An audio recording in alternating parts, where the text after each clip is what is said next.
할렐루야. 오늘 나눌 말씀의 제목은 법대로 예배하라입니다. 법대로 예배하라. 우리가 이렇게 길을 가다가 길을 잃었을 때 어떻게 하면 좋을까요? 길을 이렇게 찾아가다가 길을 잃었다. 두 가지입니다. 첫째는 지도를 펼쳐놓고 내가 지금 정확히 어디에 있는지를 빨리 파악해야 합니다. 그래서 앞에 있는 건물, 뒤에 있는 건물, 옆에 있는 건물 뭐라도 이렇게 보시면서 내가 지금 정확히 어느 위치에서 지금 헤매고 있는지를 찾아내야 되고, 그리고 내가 어디서 길을 잃었는가 다시 처음 헤맸던 그 자리로 돌아가서 거기서부터 다시 길을 걸어가야 내가 원하는 목적지로 도착할 수가 있습니다.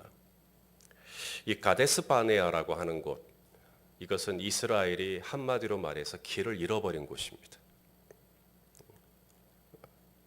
이제 가데스 바네아에서 하나님은 이스라엘을 광야로 돌려보냈어요. 그리고 38년 동안 이스라엘은 뭐 하게 됩니까? 방황하게 될 거거든요. 이제 헤매게 될 거예요. 잠언 29장 18절 말씀을 한번 같이 볼까요? 잠언 29장 18절 시작. 묵시가 없으면 백성이 방자히 행하거니와 율법을 지키는 자는 복이 있느니라. 이 방자히 행한다, 이게 방황한다라는 겁니다. 묵시라는 게 뭐냐면 내가 어디로 가야 되나, 내가 어디로, 방향을 잃어버리면 이 방황하게 된다. 길을 잃어버리게 된다. 자, 그러면 이스라엘 백성들이 이제 38년 동안 방황하게 되는데, 길을 잃어버렸는데 어떻게 해야 되나? 다시 처음 자리로 돌아와야 됩니다.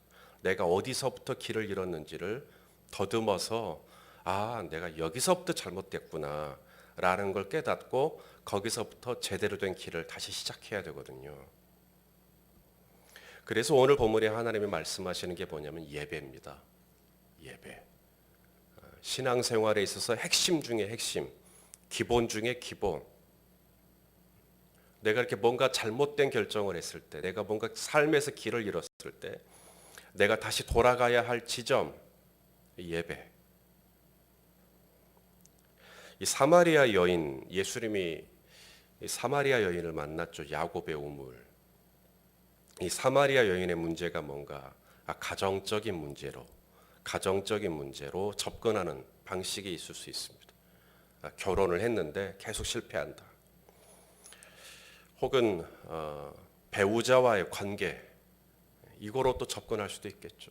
혹은 인간관계로 접근할 수도 있습니다.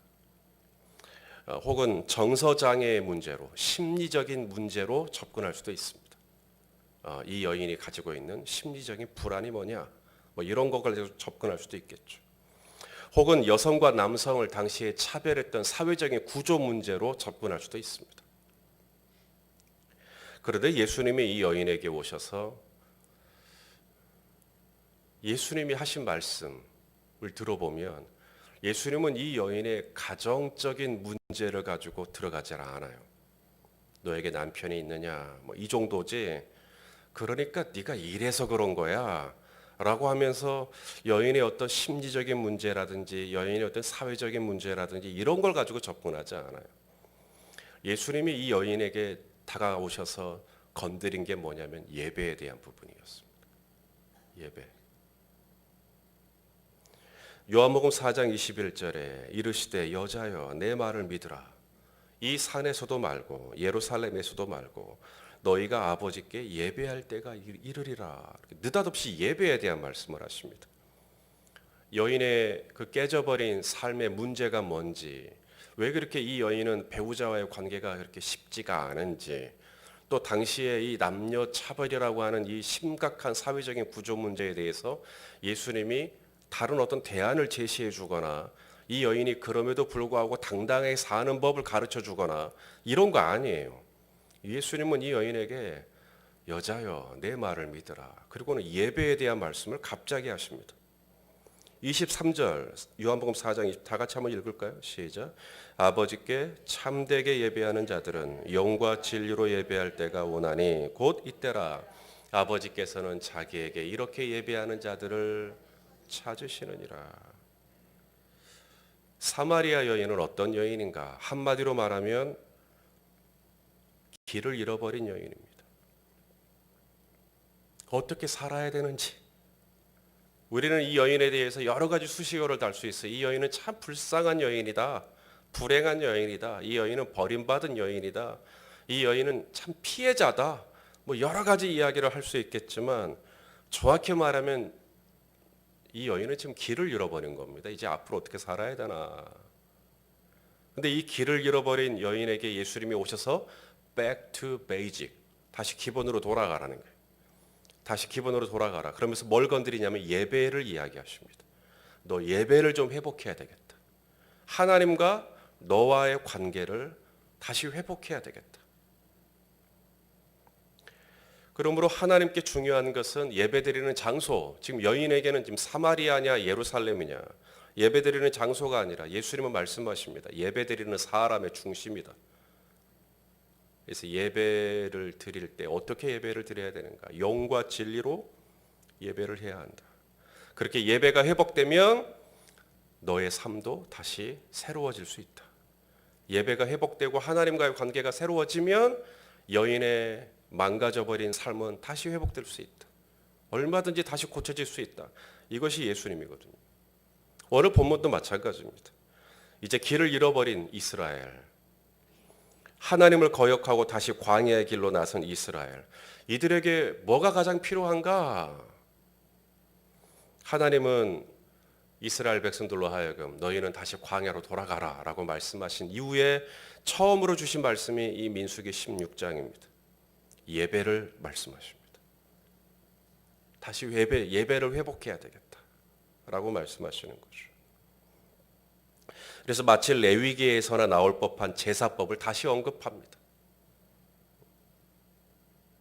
그러니까 길을 잃었을 때 내가 어디로 돌아가야 되는가? 자, 오늘 말씀을 읽으시면서 민수기 15장이죠. 오늘 말씀을 읽으시면서 어떻습니까? 이게 머리에 쏙쏙 들어오십니까? 어린 양을 잡을 때는 고운 가루를 얼만큼 하고 포도주를 얼만큼 부어라. 순양을 잡을 때는 고운 가루를 얼만큼 하고 기름을 또 얼만큼 부어라. 수송아지를 잡을 때는 가루를 얼만큼 하고 기름을 또 얼만큼 부어라. 아니 그냥 어린 양이면 어린 양만 부어라, 어린 양만 바쳐라, 뭐 순양만 바쳐라, 송아지만 바쳐라 이러면 좋겠는데 뭐 양에다가 고운 가루를 얼만큼 하고 포도주를 4분의 1 흰을 하고 순양을 바칠 때는 또 고운 가루를 3분의 몇으로 하고 포도주를 또 얼만큼 붓고 송아지를 또 바칠 때는 또 가루를 얼만큼 하고 포도주를 또 얼만큼 붓고 이 양이 다 달라요. 복잡해요. 다 못 외우겠어요. 왜 그렇게 하나님이 이렇게까지 하시나? 여러분, 우리 하나님은 절대로 저와 여러분을 귀찮게 하기 위해서 지금 이 말씀 드리고 있는 게 아닙니다. 하나님이 기뻐하시는 예배가 있어요.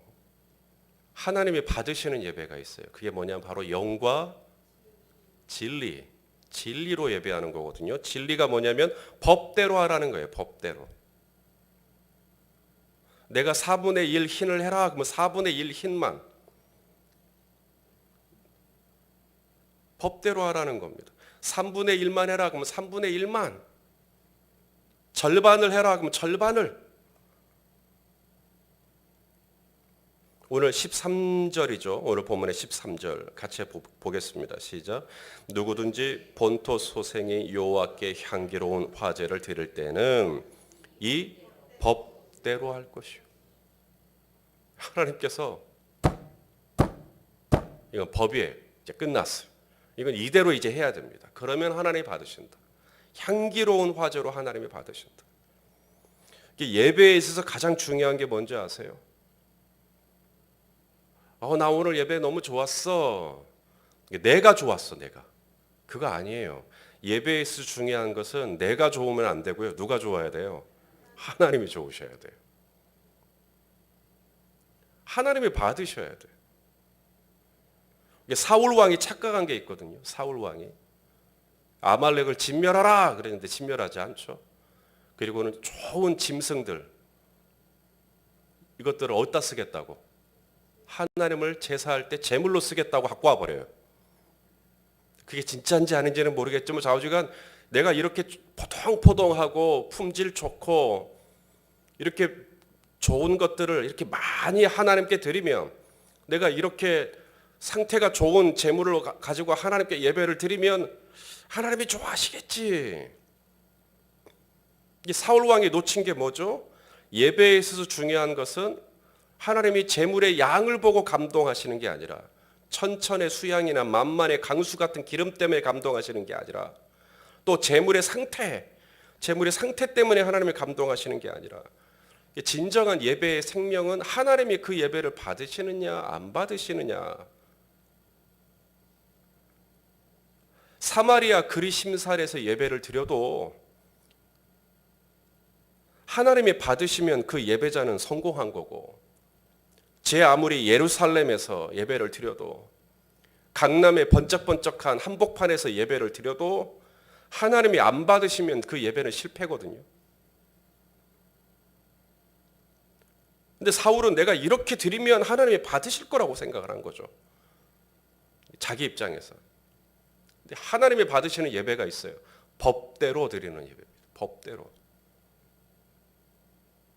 자, 이사야 1장 11절 12절입니다. 이사야 1장 11절 12절. 자, 읽어봅시다. 시작. 여호와께서 말씀하시되 너희의 무수한 재물이 내게 무엇이 유익하뇨? 나는 순양의 번제와 살찐 짐승의 기름에 배불렀고 나는 수송아지나 어린 양이나 순염소의 피를 기뻐하지 아니하노라. 너희가 내 앞에 보이러 오니 이것을 누가 너희에게 요구하였느냐? 내 마당만 받고 돌아가거라. 안으로 들어오지 말고 그냥 돌아가거라. 너희 재물 들고 그냥 가. 야, 오지 마. 하나님이 지금 그 말씀이에요. 지금 이스라엘 백성들에게 못 들어와. 그냥 가. 너희는 오지 마. 그냥 내 마당만 받고 그냥 가. 그냥 재물 다 들고 가. 내가 언제 그런 재물을 너에게 요구했어? 우리가 알기로는 예배 자리에 오면 하나님이 그냥 벗은 신발로 달려오셔서 나를 끌어안아주고 그럴 줄 알았죠. 근데 하나님께서 이스라엘 백성들에게 너희는 그냥 가. 오지 마.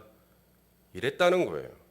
그들이 재물을 더 적게 가지고 왔나? 아니요. 무수한 재물을 가지고 왔어요. 그럼 저들이 가지고 오는 재물의 상태가 안 좋나? 아니요. 살찐 짐승의 기름이래요. 상태도 좋아요. 양도 많아요. 그런데 하나님이 그냥 가.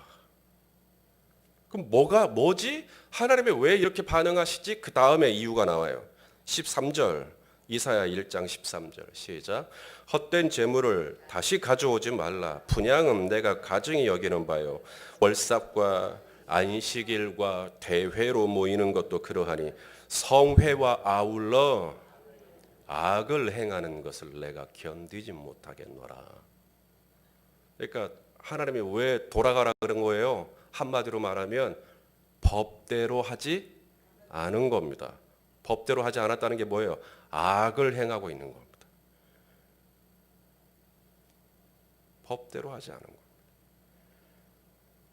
말씀대로 안 살고 있는 거예요. 그러니까 이 제사의 생명이 뭐냐? 제사의 생명. 오늘 예배 너무 좋았어. 나의 어떤 feeling, 나의 기분, 나의 감정과 상관없이 이 예배를 하나님이 받으시면 그 예배는 된 거고 하나님이 안 받으시면 안 되는 건데, 그럼 하나님이 받으시는 예배라는 게 뭔가? 오늘 말씀하십니다. 법대로 해라. 법대로. 다른 말로 바꿀게요. 순종의 제사입니다. 순종의 제사. 하나님이 가장 기뻐하시는 제사. 화제냐, 번제냐, 전제냐, 소제냐, 요제냐, 속죄제냐, 뭐 어떤 게 아니에요. 지금 하나님이 가장 관심 있고 또 하나님이 가장 기대하시는 제사. 순종, 법대로 순종하는 제사. 지금 이스라엘이 왜 광야로 돌아갑니까? 왜 38년 동안 헤맵니까? 그리고 그 광야에서 이제 소멸이 될 거거든요. 먼지처럼, 티끌처럼 소멸이 돼요. 왜 그러는가? 하나님께서 지금 광야로 되돌아가는 이스라엘 백성들을 향하여서 하나님이 제일 먼저 꺼낸 말씀이 뭐냐면 제사, 예배. 법대로 하지 않은 것에 대한 대가 지불을 말씀하십니다. 그리고 하나님이 가장 기뻐하시는 제사가 어린 양, 그리고 고운 가루, 그리고 포도주, 뭐 3분의 1이냐, 4분의 1이냐, 절반이냐, 지금 이렇게 복잡하게 말씀하시는 것 같지만 하나님이 보기를 원하는 것 딱 하나입니다. 순종할래? 그대로 할래? 법대로 할래? 그걸 다시 가르치시는 거예요.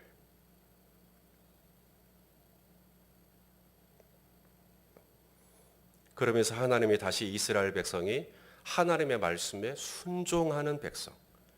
하나님이 4분의 1이라고 말씀하시면 4분의 1, 3분의 1이라고 말씀하시면 3분의 1. 자녀가 물어요. 왜 아버지 그렇게 복잡하게 해요? 그 뭐라고 대답해야 돼요? 이게 법이다.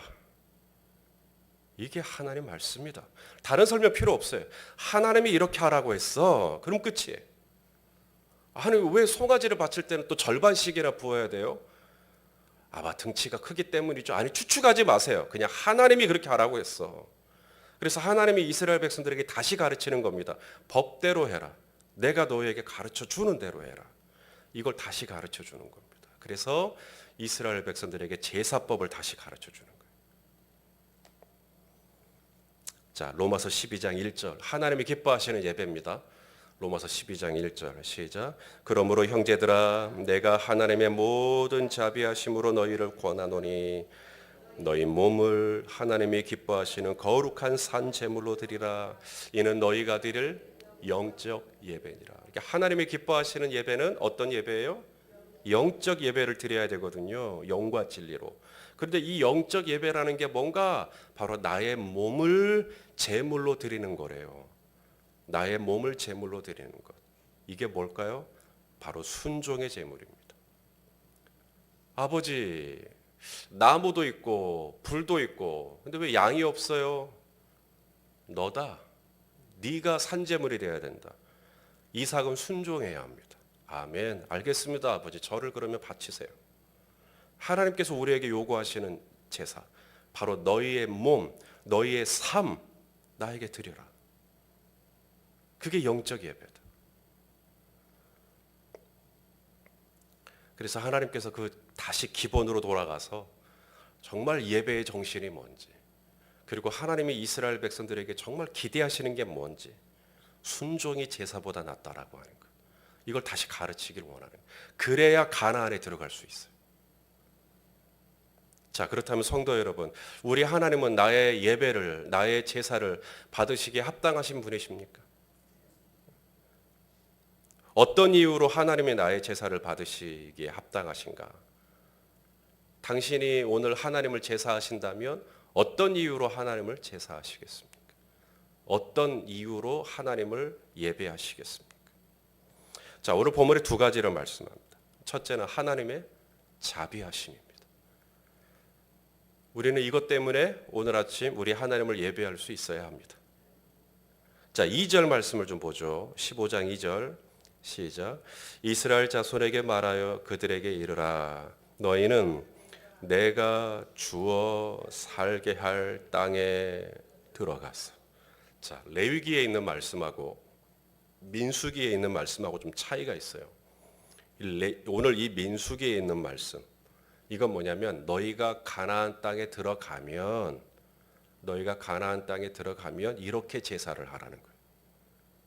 내가 너희에게 주어 살게 할 땅에 들어가면 이렇게 제사를 드려라. 그러니까 지금 이 백성은 하나님을 거역한 백성이고, 하나님 말씀을 반역한 백성이고, 하나님께 불순종한 백성이고, 그래서 광야로 돌아가 38년 동안 방황하게 될 백성들인데, 하나님은 여전히 이 백성들에게 뭘 가르쳐 주고 있냐면 너희가 들어가게 될 땅, 너희가 들어가서 살게 될 땅, 이 말을 한다라는 것은 무엇을 전제로 하는 겁니까?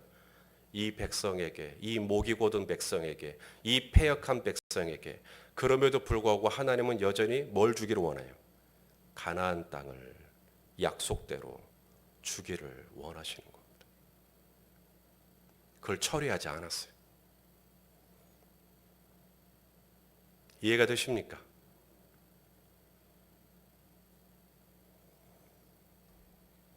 이게 우리 하나님의 자비하심입니다. 내가 그렇게 불순종했는데, 내가 그렇게 하나님 앞에 거역했는데, 내가 그렇게 하나님 앞에서 막 못 살았는데, 그런데 하나님은 여전히 자비하셔서 나에게 주마고 하신 이 가나안 땅을 처리하지 않아요. 나에게 주마하신 이 축복을 처리하지 않아요. 주님은 여전히 내 삶 가운데 젖과 꿀이 흐르는 가나안 땅을 주기를 원하시는 거예요. 이 우리 하나님의 자비하심입니다. 만약에 내가 이렇게 잘못했다고, 내가 이렇게 하나님을 거역했다고 하나님이 그걸 포기해버리면, 처리해버리면 우리 소망 없습니다. 그런데 하나님께서는 여전히 나는 너의 삶을 그리로 인도하기를 원한다. 나는 너에게 이 가나안 땅을 주기를 원한다. 이게 우리 하나님의 자비하심입니다. 예레미야가 이렇게 고백해요. 예레미야가 3장 22절 23절. 자, 읽어봅시다. 시작. 여호와의 인자와 긍휼이 무궁하심으로 우리가 진멸되지 아니함이니이다. 이것들이 아침마다 새로우니 주의 성실하심이 크시도소이다. 하나님께서 아침마다 다시 또 자비를 베풀어 주시는 겁니다. 새로운 날, 새로운 자비. 오늘 우리에게 새날을 주셨다면 이미 하나님이 우리에게 자비를 주셔서 새날을 주신 거거든요. 이런 하나님이시기에 우리는 오늘도 하나님을 예배하고 제사하고 하나님 앞에 나아갈 수 있는 줄로 믿습니다. 그 다음 두 번째 우리 하나님 어떤 하나님인가? 차별이 없는 하나님. 자, 13절부터 하나님께 제사를 드릴 때 하나님이 정하신 이 법, 오직 이스라엘 백성들에게만 해당되는 게 아니라는 겁니다. 지금 이스라엘 안에 섞여 사는 모든 이방인들, 거류민들, 누구라도 동일하게 이 법대로 하나님을 예배해야 된다라고 말씀하십니다. 자, 15절과 16절을 같이 보겠습니다. 시작. 회중 곧 너희에게나 거류하는 타국인에게는 같은 율례이니 너희의 대대로 영원한 율례라. 너희가 어떠한 대로 타국인도 여호와 앞에 그러하리라. 너희에게나 너희 중에 거류하는 타국인에게나 같은 법도 같은 규례이니라. 차별이 없는 하나님의 은혜. 여러분, 이것 때문에 복음이 우리에게 왔고, 이것 때문에 오늘 우리가 구원을 받았고 하나님의 자녀가 된 줄 믿습니다. 차별이 없어요. 하나님이 나의 패역, 나의 거역에도 불구하고 하나님 앞에 정말 순종하지 못하고 그렇게 살았음에도 불구하고 오늘 아침 다시 하나님은 나에게 새로운 인자와 자비를 베풀어 주시고, 이스라엘 입장에서 보면 나는 타국인이고 나는 이방인임에도 불구하고 하나님은 만민의 하나님, 만유의 하나님이 되어 주시사 나에게 복음이 들어오게 하시고 예수 그리스도를 믿는 믿음을 갖게 하시고 하나님을 아빠 아버지라 부르는 자녀가 되게 하신 차별이 없는 하나님, 자비하신 하나님. 그러므로 오늘 아침 우리는 내 몸을 거룩한 산 제물로, 정말 주님이 기뻐하시는 주님과 동행하는 제물로, 주님이 말씀하시면 법대로 순종하는 제물로 그렇게 내 삶을 하나님께 드리고도 남음이 있는 줄로 믿습니다. 그렇게 오늘 아침, 아니 오늘 이 하루 우리 주님과 동행하시기를 예수님의 이름으로 축원합니다.